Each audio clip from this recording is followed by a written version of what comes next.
ஒரு பொண்ணு இடிஞ்ச கட்டிடத்துக்கு நடுவுல மாட்டிக்கிட்ட காதலனை காப்பாத்துறதுக்காக அலறி அடிச்சுக்கிட்டு ஓடுறா. அங்க ஒரு ஆள் அந்த பொண்ணை தடுத்து சமாதானப்படுத்திட்டு இருக்கும்போது ஒரு கார் வந்து நிக்குது.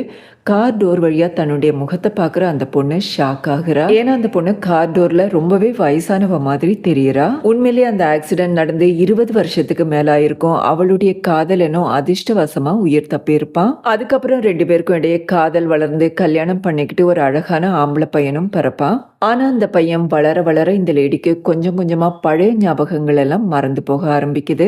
ஒரு கட்டத்துல தான் காதலிச்சு கல்யாணம் பண்ண ஹஸ்பண்டையே மறந்து போறா. ஆனா காதலிச்சுட்டு இருக்கிற டைம்ல 2 பேரும் கடைசியா சண்டை போட்டு பிரிஞ்சது மட்டும் அவளுக்கு நல்ல ஞாபகம் இருக்கும். அதனால காதலன் ஞாபகமா அவங்க காதலிச்சுட்டு இருக்கிற டைம்ல போன இடத்துக்கெல்லாம் போறா. ஹஸ்பண்டும் ஜாபை ரிசைன் பண்ணி அவ கூடயே போறாரு. டாக்டர் இதுக்கு எந்த ட்ரீட்மெண்ட்டும் இல்லைன்னு சொல்லியிருப்பாங்க. அதனால ஹஸ்பண்டும் மகனும் சேர்ந்து அந்த ஆக்சிடென்ட் ஆன இடத்துக்கு கூட்டிட்டு போறாங்க. அப்போ அந்த லேடிக்கு பழசெல்லாம் ஞாபகம் வருது. அப்பந்தான் கார் டோர்ல தன்னுடைய முகத்தை பார்த்து ஷாக் ஆகுறாங்க.